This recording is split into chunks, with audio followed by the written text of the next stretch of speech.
क्योंकि जे मैं पिछले 90 दिनों का आप हिसाब किताब देखते हैं, काम चलता रहा जस्टिस का, पर स्पीड बड़ी मठी है। हुण आप जस्टिस कहिए किनूं? जे तो वो शूटर ही अपना जस्टिस है तो 2 मारे गए, 1 फड़ना रह गया, 3 बाहर बैठे ने। पर मैनू लगता नहीं इस गल तो भी कोई अपनी सैटिस्फैक्शन वाली गल कोई हो सकती है। इस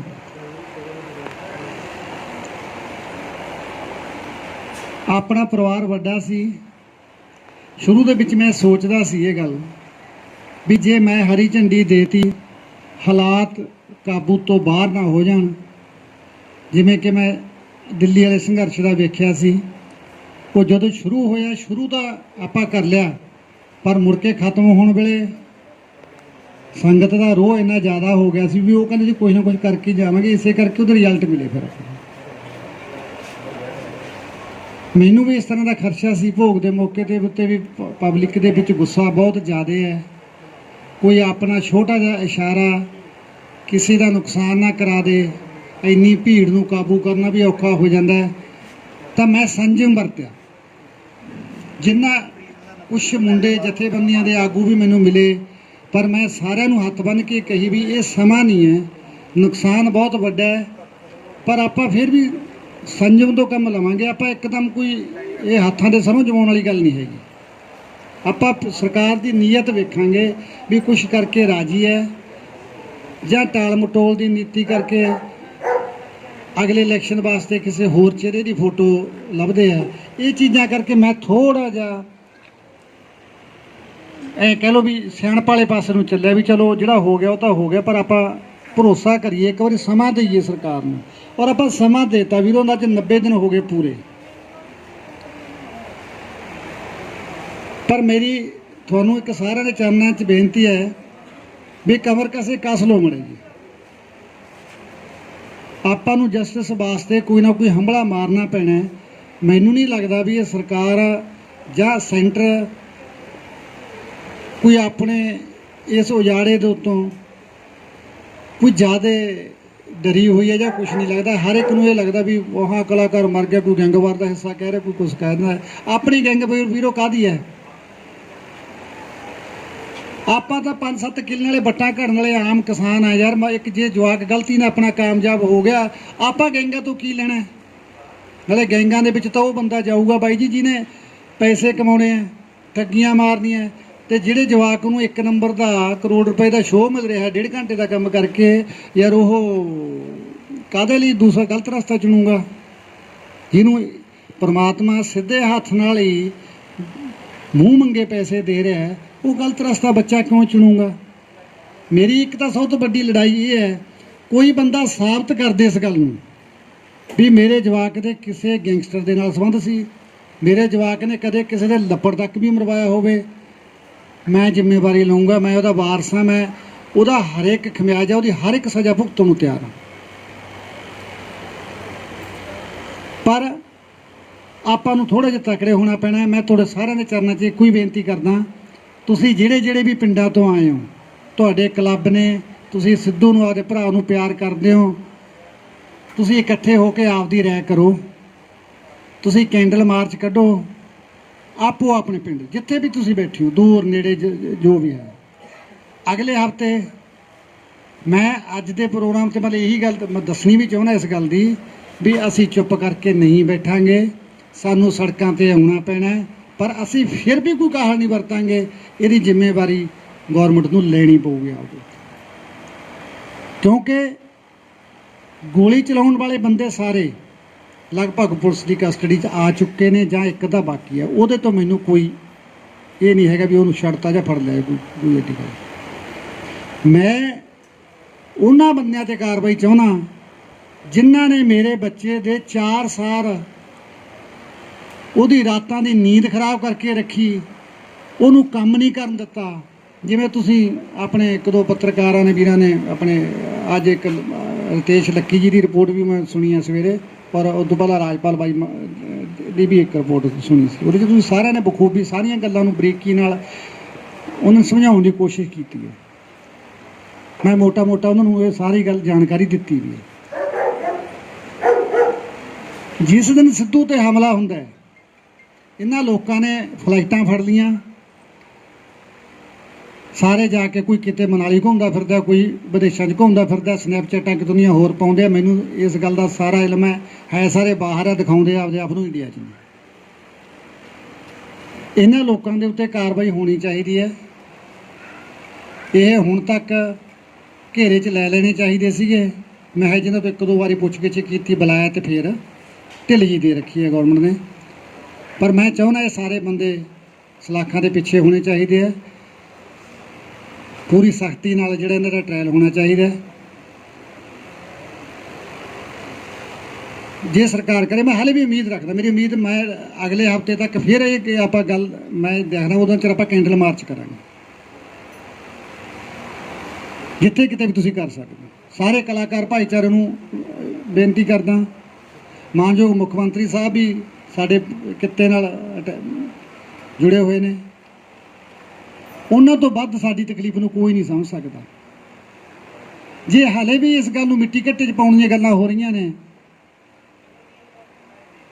ਜਾਂ ਆਪੇ 2-4 ਦਿਨਾਂ ਦੇ ਵਿੱਚ ਹਾਲਾਤ ਨੋਰਮਲ ਹੋ ਜਾਣਗੇ ਵੀਰੋ। ਰੋਣਾ ਤੋਂ ਆਈ ਆਪਣੇ ਪੱਲੇ, ਆਪਾਂ ਰੋ ਧੋ ਕੇ 4 ਦਿਨ ਆਪਣੇ ਘਰੇ ਬਹਿ ਜਾਵਾਂਗੇ। ਬਾਹਰੋਂ NRI ਸਾਰੇ ਵੀਰ ਫੋਨ ਕਰਕੇ ਪੁੱਛਦੇ, ਵੀਰ ਅਸੀਂ ਕੀ ਕਰ ਸਕਦੇ ਹੋ। ਮੈਂ ਉਹਨਾਂ ਨੂੰ ਇਹੀ ਬੇਨਤੀ ਕਰੀ ਹੈ, ਤੁਸੀਂ ਆਪਣਾ ਦਬਾਅ ਪਾਓ, ਤੁਸੀਂ ਆਪਣੇ ਡਿਪਲੋਮੇਟ ਨੂੰ ਮਿਲੋ, ਜੋ ਤੁਹਾਡੇ ਦੇਸ਼ ਦਾ ਜੋ ਲਾ ਕਹਿੰਦਾ ਉਹਦੇ ਅਕੋਰਡਿੰਗ ਕੰਮ ਕਰੋ, ਕਾਨੂੰਨ ਦੇ ਵਿੱਚ ਰਹਿ ਕੇ ਕੰਮ ਕਰੋ। ਮੈਂ ਨਹੀਂ ਚਾਹੁੰਦਾ ਕਿਤੇ ਤੁਸੀਂ ਭੰਨ ਤੋੜ ਕਰੋ, ਧਰਨਾ ਕਰੋ, ਮੁਜ਼ਾਹਰਾ ਕਰੋ, ਕਿਉਂਕਿ ਇਹ ਲੋਕ ਥੋਤੋਂ ਡਰਦੇ ਆ। ਜਦੋਂ ਤੁਸੀਂ ਖੜ ਗਏ ਕਿਤੇ, ਇਹ ਲੋਕਾਂ ਦਾ ਮੂਡ ਵੇਖਦੇ ਆ ਤਾਂ ਆਪਾਂ ਨੂੰ ਜਸਟਿਸ ਵੀ ਮਿਲ ਜੂਗਾ। ਪਰ ਬਿਨਾਂ ਰੋਏ ਤੋਂ ਤਾਂ ਵੀਰੋ ਮਾਂ ਵੀ ਦੁੱਧ ਨਹੀਂ ਚੰਗਾਉਂਦੀ, ਥੋੜੀ ਜਿਹੀ ਚੀਕ ਤਾਂ ਮਾਰਨੀ ਪੈਂਦੀ। ਮੈਂ ਵੀ ਹੁਣ ਤੱਕ ਰੋਣ ਧੋਣ ਦੇ ਚੱਕਰ 'ਚ ਹੀ ਰਿਹਾ, ਤੇ ਹੁਣ ਆਪਦੇ ਆਪ ਨੂੰ ਮੂਵ ਔਨ ਕਰਨਾ, ਤੁਸੀਂ ਵੀ ਕਰਨਾ, ਔਰ ਤੁਹਾਡੇ ਹੌਸਲੇ ਨਾਲ ਮੈਂ ਵੀ ਆਪਦੇ ਆਪ ਨੂੰ ਕਰਨਾ।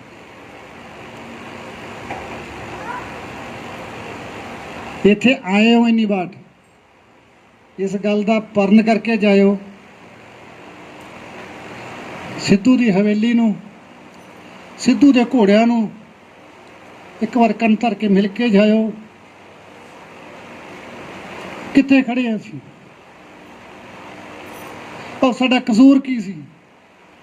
ਮੈਂ ਤੁਹਾਡੇ ਚਰਨਾਂ ਦੇ ਵਿੱਚ ਸਿਰ ਤੋਂ ਪੱਗ ਲਾ ਕੇ ਤੁਹਾਤੋਂ ਇੱਕੋ ਸਵਾਲ ਪੁੱਛਿਆ ਸੀ, ਉਮਰਾਂ ਅਕਾਲ ਪੁਰਖ ਦਿੰਦਾ ਹੈ, ਮੌਤ ਹੋ ਜਾਂਦੀ ਹੈ, ਹਾਦਸਿਆਂ ਨਾਲ ਵੀ ਹੋ ਜਾਂਦੀ ਹੈ, ਬਿਮਾਰੀ ਨਾਲ ਵੀ ਹੋ ਜਾਂਦੀ ਹੈ, ਪਰ ਮੇਰੇ ਦੀ ਇਸੇ ਕਰਕੇ ਹੋ ਗਈ ਵੀ ਉਹ ਕਿਸੇ ਛੋਟੇ ਮੁੰਡੇ ਦਾ ਬਾਪ ਦਾ ਬੇਟਾ ਸੀ। ਉਹਦਾ ਬਾਪ ਪੋਲੀਟੀਸ਼ੀਅਨ ਨਹੀਂ ਸੀ, ਉਹਦਾ ਬਾਪ ਕੋਈ ਚੰਗੇ ਘਰਾਣੇ ਦਾ ਮਾਲਕ ਨਹੀਂ ਸੀ। ਮੈਂ 5-7 ਕਿੱਲੇ ਵਾਲਾ ਸੀ। ਮੈਂ ਕਿਤੇ ਨਾ ਕਿਤੇ ਜਾ ਕੇ ਕਮਜ਼ੋਰ ਪੈ ਗਿਆ ਮੇਰੇ ਪੁੱਤ ਦੇ ਪਿੱਛੇ। ਜਦੋਂ ਹੀ ਮੈਂ ਥੋੜਾ ਜਿਹਾ ਰਿਲੈਕਸ ਹੋਇਆ, ਨਾਲ ਦੀ ਨਾਲ ਮੇਰੇ ਪੁੱਤ ਦੀ ਮੌਤ ਹੋ ਗਈ। ਪਿਛਲੇ 3 ਸਾਲ 4 ਸਾਲ ਜੋ ਅਸੀਂ ਕੰਮ ਕੀਤਾ, ਸਾਨੂੰ ਪਤਾ ਜਾਂ ਸਾਡੇ ਰੱਬ ਨੂੰ ਪਤਾ ਹੈ, ਸਾਡੇ ਮਗਰ ਕਦੇ ਕੋਈ ਪੈ ਗਿਆ, ਕਦੇ ਕੋਈ ਝੂਠੀਆਂ ਖਬਰਾਂ ਲਾਉਣ ਵਾਲੇ ਪੈ ਗਏ, ਕਦੇ ਕੋਈ ਅਫਸਰ ਪੈ ਗਿਆ, ਕਦੇ ਕੋਈ ਪੋਲੀਟੀਸ਼ੀਅਨ ਪੈ ਗਿਆ। ਇੱਕ ਦਿਨ ਵੀ ਜਵਾਕ ਨੂੰ ਉਹਦੀ ਕਲਾ ਦਾ ਮੁੱਲ ਤਾਂ ਕੀ ਪਾਉਣਾ ਸੀ। ਇਹ ਸਾਡੀ ਤਰਾਸਦੀ ਹੈ। ਮੁੱਲ ਪੈਂਦਾ ਪਰ ਮਰਨ ਤੋਂ ਬਾਅਦ ਪੈਂਦਾ। ਸਾਨੂੰ ਚੰਗਾ ਬਣਨ ਵਾਸਤੇ ਵੀਰੋ ਮਰਨਾ ਪੈਂਦਾ ਹੈ। ਦੀਪ ਸਿੱਧੂ ਦਾ ਵੀ ਇਹੀ ਹੋਇਆ। ਇਹ ਜਿਹੜੀ ਨਸ਼ੇੜੀ ਤਾਕਤਾਂ ਨੇ, ਜਿਹੜੇ ਅੱਜ ਕੱਲ੍ਹ ਆਪਦੇ ਆਪ ਨੂੰ ਬਾਈ ਕਹਾਉਂਦੇ ਆ, ਇੱਕ ਤਾਂ ਇਹਨਾਂ ਨੂੰ ਗੈਂਗਸਟਰ ਨਾ ਕਿਹਾ ਕਰੋ ਵੀਰੋ, ਇਹਨਾਂ ਨੂੰ ਬਦਮਾਸ਼ ਜਾਂ ਗੁੰਡਾ ਕਿਹਾ ਕਰੋ। ਜਿਹੋ ਜਿਹੀ ਇਹਨਾਂ ਦੀ ਕੁਆਲੀਫਿਕੇਸ਼ਨ ਹੈ, ਜਿਹੋ ਜਿਹੇ ਇਹਨਾਂ ਦੇ ਕੰਮ ਨੇ, ਇਹਨਾਂ ਨੂੰ ਉਹੋ ਜਿਹਾ ਨਾਮ ਹੀ ਦਿੱਤਾ ਜਾਣਾ ਚਾਹੀਦਾ। 22 ਜੇਲ੍ਹਾਂ ਦੇ ਵਿੱਚੋਂ ਬੈਠੇ ਹੋਏ ਪਲਾਨਿੰਗ ਕਰਕੇ ਬੜੀ ਆਸਾਨੀ ਦੇ ਨਾਲ ਮੇਰਾ ਸ਼ੇਰ ਵਰਗਾ ਪੁੱਤ ਨੇ ਮਾਰਤਾ, ਔਰ 60 ਲੱਖ ਰੁਪਏ ਦੇ ਹਥਿਆਰ ਖਰੀਦ ਲਏ। 8 ਲੱਖ ਦੀ AK-47 ਖਰੀਦੀ ਬੁਲੰਦ ਸ਼ਹਿਰ ਤੋਂ ਲਾਰੈਂਸ ਨੇ, ਔਰ ਖਰੀਦ ਕੇ 8 ਲੱਖ ਦੀ ਪੰਜਾਬ 'ਚ ਵੀ ਭੇਜਤੀ।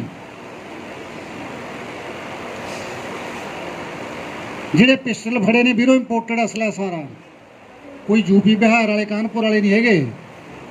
15-15 ਲੱਖ ਦਾ ਪਿਸਤੌਲ ਹੈ ਇੱਕ। ਜੇ ਮੋਟਾ ਹਿਸਾਬ ਲਾਵੋ 50 ਲੱਖ ਤੋਂ ਉੱਤੇ ਦਾ ਅਸਲਾ ਸਿੱਧੂ ਨੂੰ ਮਾਰਨ ਵਾਸਤੇ ਇਕੱਠਾ ਕੀਤਾ ਹੈ। ਇੰਨਾ ਪੈਸਾ ਕਿੱਥੋਂ ਆ ਗਿਆ? ਇਕੱਲੇ ਗੋਲੀ ਚਲਾਉਣ ਵਾਲੇ ਦੋਸ਼ੀ ਨਹੀਂ ਹੈਗੇ, ਗੈਂਗਸਟਰਾਂ ਦੇ ਨਾਲ ਇੱਕ ਜਮਾਤ ਉਹੋ ਜਿਹੀ ਪੈਦਾ ਹੋ ਚੁੱਕੀ ਹੈ ਜਿਹੜੇ ਉਹਨਾਂ ਦੇ ਅੱਖ, ਨੱਕ ਤੇ ਕੰਨ ਨੇ, ਜਿਨ੍ਹਾਂ ਦੇ ਉੱਤੇ ਉਹ ਏਡੇ ਏਡੇ ਮਸਲਿਆਂ ਨੂੰ ਅੰਜਾਮ ਦਿੰਦੇ ਨੇ,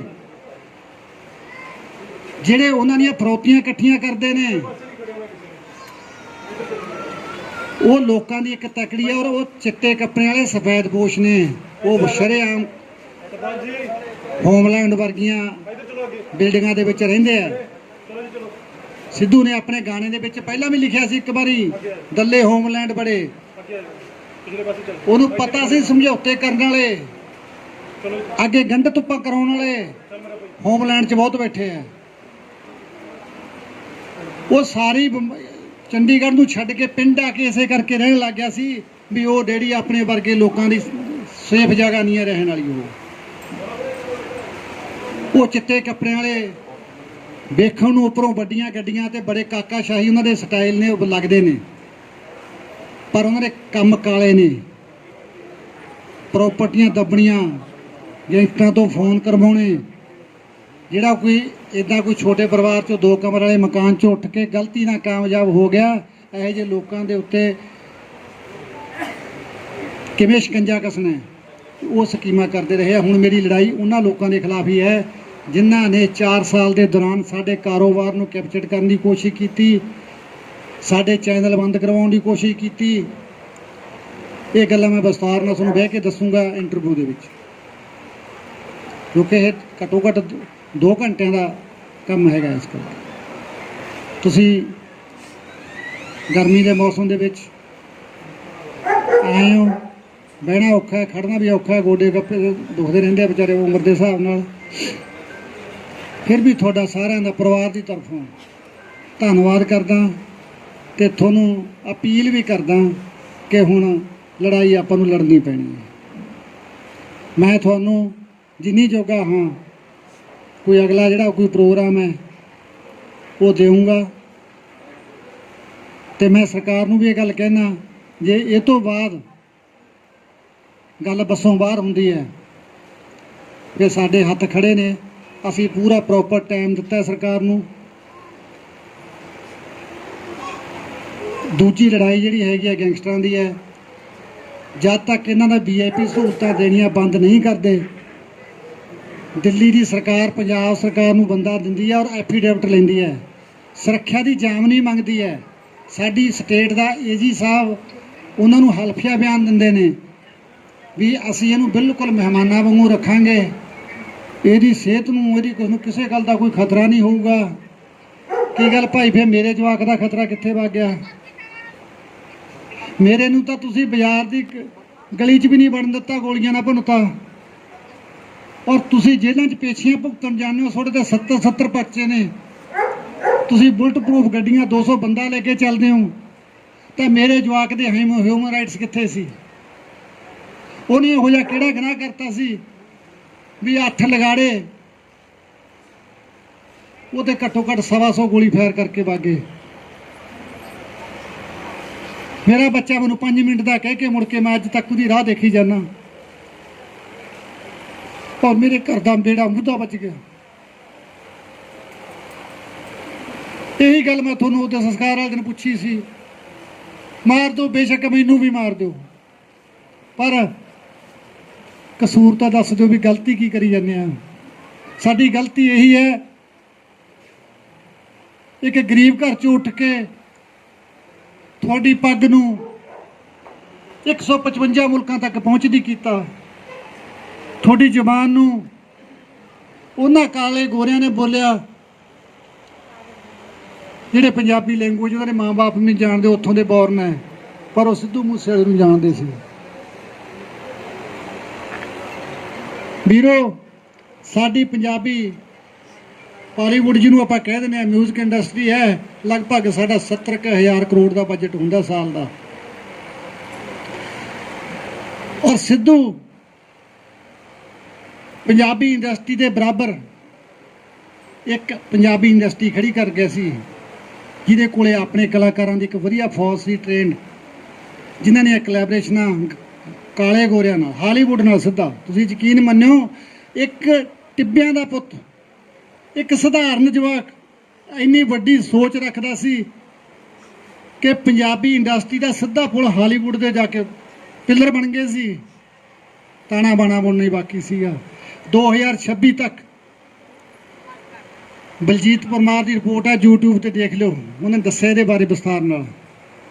70,000 ਕਰੋੜ ਦਾ ਬਜਟ ਪੰਜਾਬੀ ਇੰਡਸਟਰੀ ਦਾ ਹੈ, ਤਾਂ ਮਾਹਰ ਮੰਨਦੇ ਨੇ ਆਉਣ ਵਾਲੇ 3 ਸਾਲਾਂ ਦੇ ਵਿੱਚ 50% ਸ਼ੇਅਰ ਸਿੱਧੂ ਦੇ ਹੋਣੇ ਸੀ ਉਹਦੇ ਵਿੱਚ। ਇੱਕ ਮਾਨਸਾ ਵਰਗੇ ਪਛੜੇ ਹੋਏ ਜ਼ਿਲ੍ਹੇ ਨੂੰ 25 ਤੋਂ 30,000 ਕਰੋੜ ਦੇ ਬਿਜ਼ਨਸ ਇੱਥੇ ਲੱਗਦੇ, ਇੱਥੇ ਫਿਲਮਾਂ ਦੀਆਂ ਸ਼ੂਟਿੰਗਾਂ ਹੁੰਦੀਆਂ, ਇੱਥੇ ਗਾਣੇ ਸ਼ੂਟ ਹੁੰਦੇ, ਸਾਡਾ ਹੋਟਲਿਜ਼ਮ ਤਰੱਕੀ ਕਰਦਾ, ਸਾਡੀ ਟਰਾਂਸਪੋਰਟ ਤਰੱਕੀ ਕਰਦੀ, ਕਿੰਨੇ ਬੇਰੁਜ਼ਗਾਰ ਲੋਕਾਂ ਨੂੰ ਰੁਜ਼ਗਾਰ ਮਿਲਦਾ, ਇਹ ਕਿਸੇ ਨੇ ਸੋਚਿਆ ਨਹੀਂ ਵੀਰੋ। ਇਸੇ ਕਰਕੇ ਮੈਨੂੰ ਸਰਕਾਰਾਂ ਤੇ ਗਿਲਾ ਹੈ, ਉਹ ਜਿਹੜੇ ਲੋਕ ਇੰਪਲਾਈਮੈਂਟ ਪੈਦਾ ਕਰਦੇ ਆ, ਬੇਰੁਜ਼ਗਾਰੀ ਦੇ ਖਿਲਾਫ ਆਪਣਾ ਯੋਗਦਾਨ ਪਾਉਂਦੇ ਆ, ਤੁਹਾਡਾ ਖਜ਼ਾਨਾ ਭਰਦੇ ਆ, ਉਹ ਉਹਨਾਂ ਨੂੰ ਤੁਸੀਂ ਚੌਂਕਾਂ ਦੇ ਵਿੱਚ ਕੁੱਤਿਆਂ ਦੀ ਮੌਤ ਮਾਰ ਦਿੰਦੇ ਹੋ। ਆਹੀ ਰੋਸਾ ਹੈ ਮੇਰਾ ਗਵਰਨਮੈਂਟ ਦੇ ਨਾਲ। ਅੱਜ 3 ਮਹੀਨੇ ਹੋ ਗਏ, ਮੇਰੇ ਪੁੱਤ ਦੀ ਸਿਕਿਉਰਿਟੀ ਕਿਹਨੇ ਵਾਪਸ ਲਈ? ਕੀ ਉਸ ਅਫਸਰ ਦੀ ਜਵਾਬ ਤਲਬੀ ਕਰਨਾ ਵੀ ਜ਼ਿੰਮੇਵਾਰੀ ਨਹੀਂ ਬਣਦੀ? ਉਹ ਸਜ਼ਾ ਨਾ ਦਿਓ, ਮੈਂ ਵੀ ਕਹਿੰਦਾ ਉਹਦੇ ਵੀ ਬੱਚੇ ਹੋਣਗੇ, ਮੈਂ ਕਿਸੇ ਜਵਾਕ ਭੁੱਖੇ ਨਹੀਂ ਮਾਰਨੇ ਚਾਹੁੰਦਾ, ਉਹਨੂੰ ਮਾਫ ਕਰ ਦਿਓ। ਘੱਟੋ ਘੱਟ ਬੰਦਾ ਜਨਤਕ ਤੌਰ ਤੇ ਕਹਿਤਾ ਦੇਵੇ ਵੀ ਮੇਰੀ ਗਲਤੀ ਨਾਲ ਸਿੱਧੂ ਮਰਿਆ। ਮੈਂ ਕਹਿੰਦਾ ਮੈਂ ਗਲਤੀਆਂ ਕੀਤੀਆਂ, ਮੈਂ ਕਰੇ ਸੀ, ਮੈਂ ਗੱਡੀ, ਸੌਰੀ ਮੈਂ ਮਾਫ ਕਰਨਾ, ਇਸ ਗੱਲ ਰਿਕਾਰਡਿੰਗ ਹੋ ਰਹੀ ਹੈ, ਨਹੀਂ ਜਾਊਂਗਾ ਅੱਗੇ। ਕੁਛ ਗਲਤੀਆਂ ਮੇਥੋਂ ਵੀ ਹੋਈਆਂ, ਕੁਛ ਮੇਰੇ ਬੱਚੇ ਤੋਂ ਵੀ ਹੋਈਆਂ, ਵੀ ਉਹਨੇ ਆਮ ਹੀ ਸਮਝ ਕੇ ਵੀ ਚੱਲ ਕੋਈ ਨਾ ਇੱਥੇ ਜਾ ਕੇ ਮੈਂ ਇਕੱਲਾ ਜਾਇਆ, ਔਰ ਅਸੀਂ ਆਪਣੀ ਜਾਨ ਤੋਂ ਹੱਥ ਧੋ ਬੈਠੇ। ਕਿ ਹੋਰ ਕਿਸੇ ਦੀ ਕੋਈ ਅਦਾਰੇ ਦੀ ਜ਼ਿੰਮੇਵਾਰੀ ਨਹੀਂ ਬਣਦੀ? ਉਹ ਆਲਾ ਅਫਸਰ ਨੂੰ ਘੱਟੋ ਘੱਟ ਜਿਹਨੇ ਹੁਕਮ ਵਾਪਸ ਲਏ ਔਰ ਸਾਡੀ ਸੋਸ਼ਲ ਮੀਡੀਆ ਦੇ ਉੱਤੇ ਸਿਕਿਉਰਿਟੀ ਵਾਪਸ ਲੈਣ ਦੀ ਖਬਰ ਵੀ ਜ਼ਾਹਰ ਕੀਤੀ, ਉਹਦੇ ਲਈ ਕੋਈ ਬੰਦਾ ਵੀ ਜ਼ਿੰਮੇਵਾਰ ਨਹੀਂ ਹੈ। ਇਹ ਤੁਸੀਂ ਸਾਡਾ ਸਬਰ ਵੇਖ ਰਹੇ ਹੋ।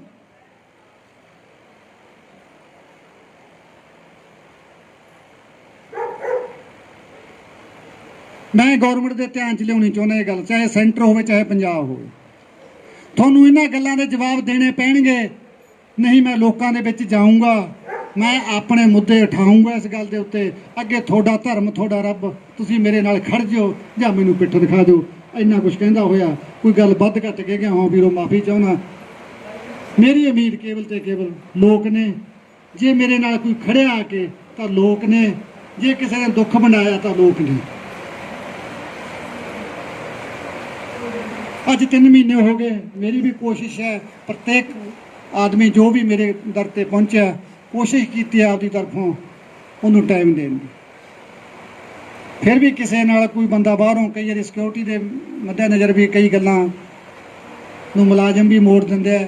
ਕੋਈ ਬੰਦੇ ਦੇ ਇੱਦਾਂ ਦੀ ਗੱਲ ਹੋ ਗਈ ਹੋਵੇ, ਮੈਂ ਮਾਫੀ ਚਾਹੁੰਦਾ ਹੱਥ ਜੋੜ ਕੇ, ਕਿਉਂਕਿ ਪਰਿਵਾਰ ਆਪਣਾ ਵੱਡਾ ਦੂਰੋਂ ਨੇੜੇ ਆਉਂਦੇ, ਕਈ ਵਾਰੀ ਗਲਤ ਫਹਿਮੀ ਹੋ ਜਾਂਦੀ ਹੈ ਜਾਂ ਕੋਈ ਸ਼ੱਕ ਦੇ ਦਾਇਰੇ 'ਚ ਗੱਲ ਆ ਜਾਂਦੀ ਹੈ, ਤਾਂ ਇਹਨਾਂ ਨੂੰ ਸਖਤੀ ਵਰਤਣੀ ਪੈ ਜਾਂਦੀ ਹੈ। ਤੇ ਆਪਾਂ ਤਕੜੇ ਹੋ ਕੇ ਲੜਾਂਗੇ, ਤੁਹਾਨੂੰ ਯਕੀਨ ਦਿਵਾਉਣਾ ਇਸ ਗੱਲ ਦਾ। ਕੁਛ ਮੈਨੂੰ ਸਿਹਤ ਦੀਆਂ ਪ੍ਰੋਬਲਮਾਂ ਆ ਗਈਆਂ ਸੀਗੀਆਂ ਪਿਛਲੇ ਦਿਨਾਂ 'ਚ, ਮੈਂ ਥੋੜ੍ਹਾ ਜਿਹਾ PG ਤੋਂ ਚੈੱਕਅਪ ਕਰਵਾ ਕੇ ਥੋੜ੍ਹਾ ਜਿਹਾ ਹੁਣ ਠੀਕ ਹੋਇਆ, ਤੇ ਹੁਣ ਆਪਾਂ ਇਸ ਤੋਂ ਬਾਅਦ ਝੰਡਾ ਬੁਲੰਦ ਕਰਾਂਗੇ। ਜਿੰਨੀਆਂ ਗੱਲਾਂ ਮੈਂ ਤੁਹਾਨੂੰ ਸਾਰੀਆਂ ਕਹੀਆਂ ਨੇ, ਬਿਲਕੁਲ ਇਕੱਲੇ ਸ਼ਬਦ ਲਈ ਜ਼ਿੰਮੇਵਾਰ ਹਾਂ। ਨਾ ਆਪਾਂ ਕਿਸੇ ਤੇ ਚੱਕਰ ਸਿੱਟਿਆ, ਗੱਲ ਉਨੀ ਕਰਾਂਗੇ ਜਿੰਨੀ ਆਉਣ ਦਾ ਰਿਕਾਰਡ ਹੈ। ਕੋਈ ਸ਼ਬਦ ਵੱਧ ਘੱਟ ਕਹਿ ਗਿਆ ਹਾਂ, ਸੰਗਤ ਮਾਫ ਕਰਨ ਯੋਗ ਹੈ।